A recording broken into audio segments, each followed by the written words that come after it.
So my lab looks at understanding, assessing, and augmenting human technology interactions in high-risk environments. And in doing so, we look at the mind through neuroergonomic applications.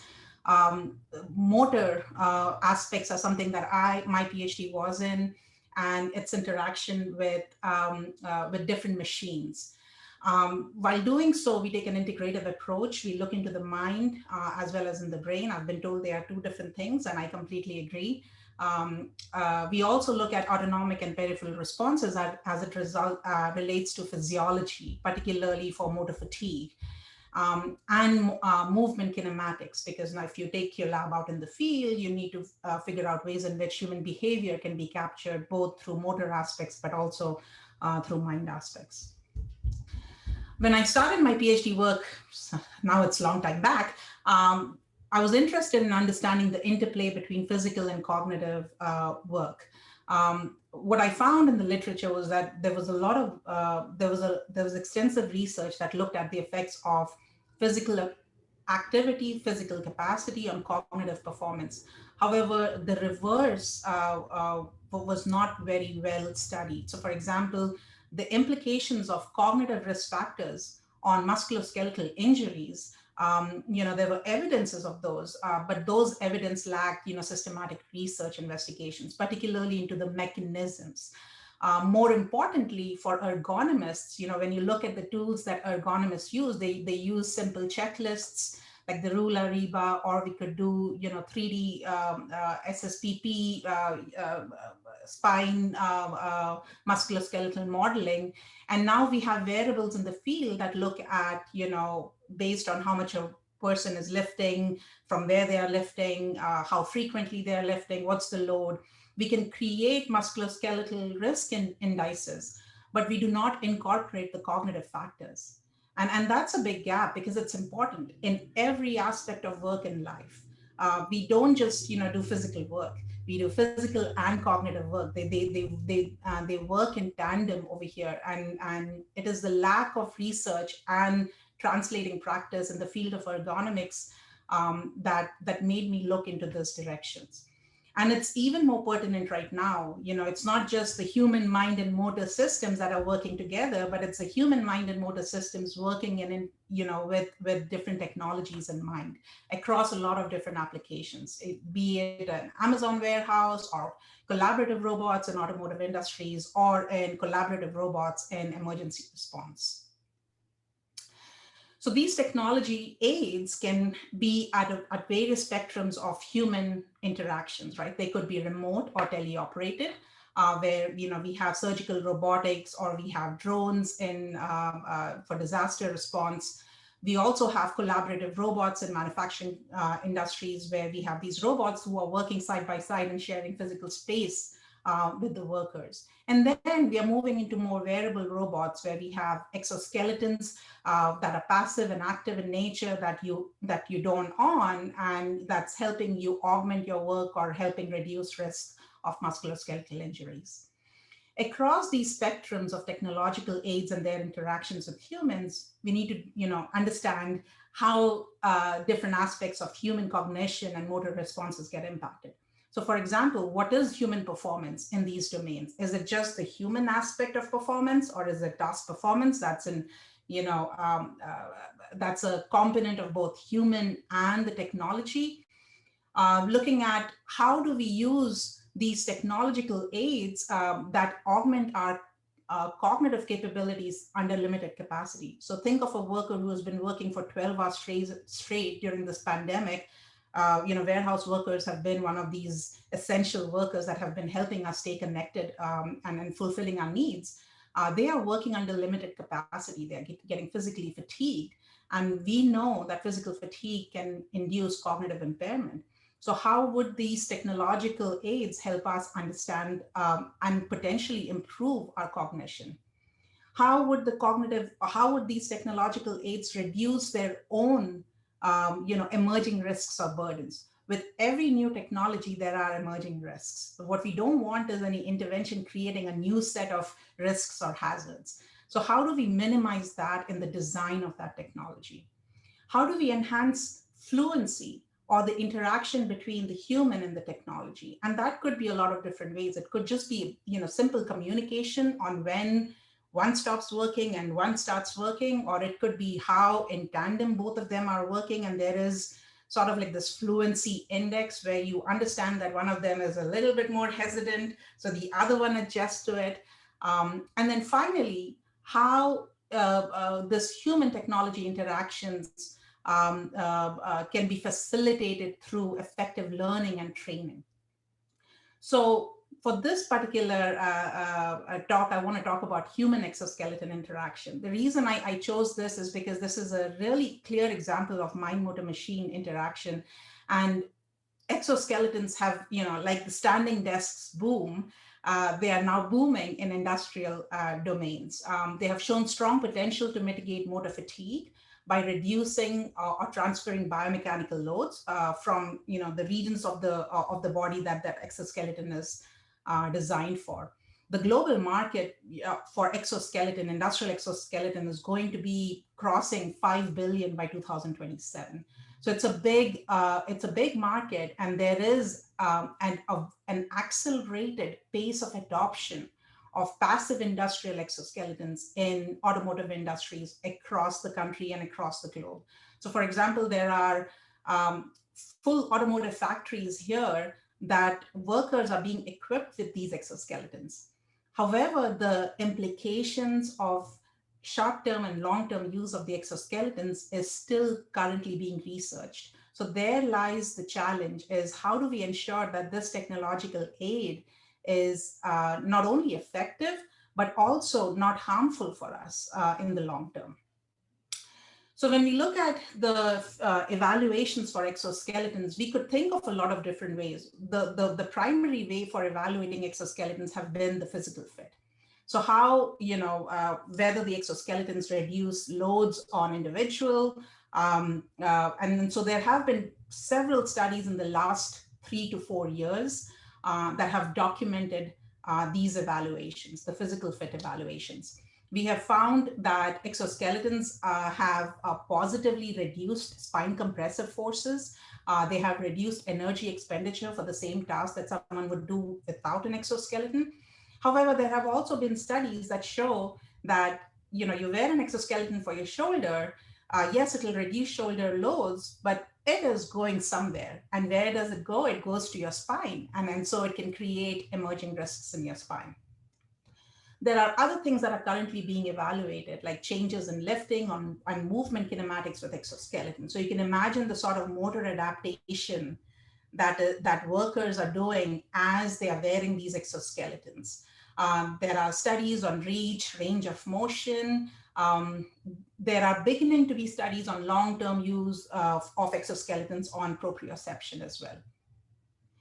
However, in terms of cognitive fit for exoskeletons, there are a handful of papers that are out there that look at how exoskeletons are cognitively adept or fluent with human users. So there have been some studies that have shown that when someone is wearing an exoskeleton versus not, if they're wearing an exoskeleton, there may be physical augmentation and benefits. However, users perceive greater workload for the same task. And on a dual task paradigm that have been utilized in some studies, they have shown that dual task performance decreases with an exoskeleton use compared to a no exoskeleton use. Much of the focus on this has been on usability. So how long does it take to don on an exoskeleton, don off an exoskeleton? How difficult it is to do that? What is the technology acceptance? Would users wear it on an everyday basis if it changes their reach and range of motion? However, what has not been really looked at and delineated is the mind-motor machine interaction, which is what Klaus mentioned in one of the cognitive neuroergonomics grand challenges. How do you delineate the effect of a technology on this mind-motor interplay? But in doing so, there are some barriers. We don't have tools right now to document, human technology interactions across different, constructs like workload or adaptation. We need tools to evaluate this cognitive fit that do not alter the task itself. So for example, dual task paradigms change the task, right? So if I'm asking someone to lift and I'm asking someone to lift with a dual task, that's not the same task that a worker does in a, in a shop floor. And finally, some of these tasks like the NASA TLX, you have to, break the fluency or the flow of the worker to ask them these questions. And sometimes in some applications like trust, you may even prime them to the intent of the protocol, and you don't want to do that. And so there are some of these challenges. So what I suggest is, I think neuroergonomics is a great tool to sort of understand this human exoskeleton interaction. We can identify control systems in the brain that are recruited during human exoskeleton interaction. We can potentially quantify the cost of the fit of the exoskeleton. And maybe in the future, we can develop intelligently coupled human exoskeleton systems. That's not far away in the rehabilitation domain. People are already doing that with BCIs. But in the industrial domain, this is a bit of a challenge. And based on, everything that, all of the speakers have talked about, the translation from the lab to the field are creating barriers for us to recognize the potential for real-time, fluent human exoskeleton interaction. When you think of an exoskeleton, you think of motor tasks, right? And so your neuroimaging technique needs to be adaptive to that. And like Ryan said, you don't need to be perfect. You need to be good, right? I need to realize the challenges associated with the different imaging techniques that you have there. For me, for the work that we are doing, we wanted the neuroimaging technique to be non-invasive. It had to be low cost. It had to be transportable. It had to be movement friendly, but it also had to provide mechanisms of pathways of, the construct that we are trying to understand. And it had to be compatible with other modalities that we could do. We primarily use functional near-infrared spectroscopy, but the information that I'm providing here on, I'm pretty sure it can be translated to other neuroimaging techniques. So this is what we did as one of our first studies, almost a year and a half back, with Ohio State Spine Research Institute. We got people in the lab. We equipped them with, the motion capture system. We had force plates to document biomechanical performance parameters of spine. We used an EMG-assisted spine modeling method that Dr. Bill Maris had created to come up with spine compression and shear forces at the L5-S1 spine vertebrae. On the neurocognitive side, we used FNIRS, and we collected data from the SMA, premotor cortex, and the prefrontal cortex. Very quickly, the ergonomics impact of HEI. So when you look at what ergonomists are interested in, they would want to know the spine compression and shear forces. What we found was that using an exoskeleton versus not using an exoskeleton did not really result in changes in compression forces, which is fine, which means that maybe there isn't a benefit for the exoskeleton with the compression force, but at least there is no risk. In terms of shear forces, we did see a benefit of the exoskeleton. However, it was marginal. When we think about practical significance of that, it wasn't substantially better with an exoskeleton. What we did with the neural data is there are a lot of challenges, right? So yes, somebody is lifting continuously for 30 minutes at specific pace. There is a lot of passive perfusion of blood flow. So we had to figure all of that out using short separation probe, a lot of motion artifact to collect data on a lot of people. But what we found was that at first we wanted to just look at what regions of the brain are connected together. Right? That's the first thing that we wanted to look at. Is it different? Is the blueprint of the brain during this task look different when a person is purely lifting a physical task, doing a physical job versus doing that job with an exoskeleton? So we wanted to look at functional connectivity. We also wanted to get towards graph theoretic, metrics to look at, effective connectivity or provide some causality to these connections. And ultimately, we want to document the cost of adaptation. However, I have not reached there yet with our work so far.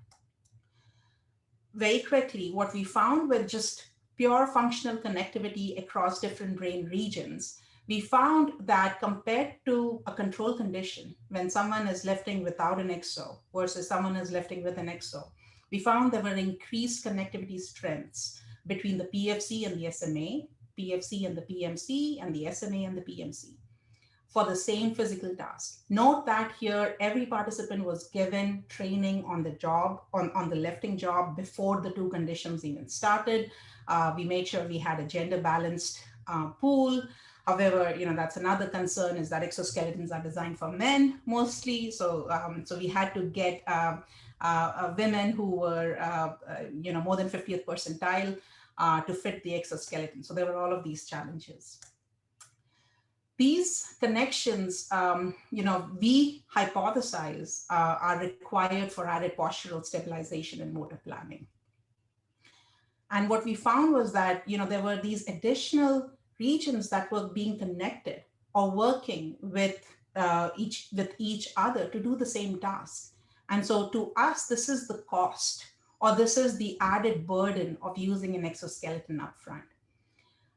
Why is it important to look at these connections? Is because the frontal lobe, in several industrial safety research, the PFC is considered as a process safety center of the brain. And it's, associated with decreased alert, is associated with alertness, concentration, decision-making. And if that region is engaged with the motor regions when someone is wearing an exoskeleton versus not, that means that, those extra resources are now being utilized, and the person may be more vulnerable to any safety risks, although nothing of this has been quantified yet. So that is what we want to do. I will quickly talk about this. I don't want to, put a lot of thought here, but we did some effective connectivity analysis, and we tried to figure out what's the difference between when someone is lifting early versus late, what are the motor adaptations that are happening over time. And we did find that there were motor adaptations, and brain connectivity measures using Granger causality was helping us sort of understand that a bit better. We are not there yet in completely understanding it yet. Now, I want to conclude by providing some contributions of neuroergonomics to human exoskeleton interaction. These may be opportunities, or these may be challenges. The opportunity is that across different exoskeletons that are out there, maybe neuroergonomic evaluations can help in sort of saying where, human exoskeleton interaction quality lies for each of these models. However, the industry wants a number. They want us to give a number. They want us to say from 0 to 1, rank exoskeleton models. And I'm not sure we are there yet, but it's an opportunity for sure. The other is we want to look at establishing the cost of performance augmentation across discrete physical cognitive tasks. So we are doing studies in the lab where we are getting people for 3 to 4 days straight back to back. They are in the lab for 4 or 5 hours. And we are making them do physically demanding tasks with exoskeletons, another group without exoskeletons, and we are sort of learning how they are adapting over time. And we're collecting brain data as they are. Here we are looking at, when they're purely doing a physical task, like a reach and point, versus when they're doing a physical task with a cognitive task. We are also interested in knowing whether that's different from a tightly coupled physical cognitive task. So the trail making test, I think most of us are familiar with it. We created that in front of us, where we ensured that all the rigor for the trail making is presented in a whiteboard in front of them. And we are asking them to do a visual search task. So here they are physically moving, but also they're cognitively making decisions. This is a tightly coupled physical cognitive task. And we want to know how neural indices would change or be similar. And we want to look at how they are now versus 3 days later. And finally, we want to look at tasks that are, we want to look at neuroergonomics across more variable tasks. This is an unstructured task. Everyone lifts a patient differently. And so how do we even provide a number to human exoskeleton interaction quality for such tasks? So these are all very open questions right now, and in unstructured settings. So we are looking at the use of exoskeletons in emergency response. And we are looking at what are some of the sensory motor training needs, as well as the operational training needs. So we are developing a training platform for first responders to use these augmentation technologies and figuring out how we can train them in the use of these technologies. So I'll end with saying, there are even more opportunities here. I'm involved with the ASTM standards on human factors that focuses on exoskeleton. If you look at the various standards that we are currently working on, where I come in is system usefulness and usability. And we are heavily pushing for saying we need one for cognitive fit that's separate from usability. So hopefully we'll see that. Education and awareness around among ergonomists is a big issue. Telling an ergonomist that looking into the brain can give you more information has been a challenge for the last 10 years. They are receptive to it, but we need to talk their language. And so how do we get to that? I'm interested in understanding brain networks, but an industry person is interested in giving a number. So I'm going to stop here and thank you so much for giving me this opportunity.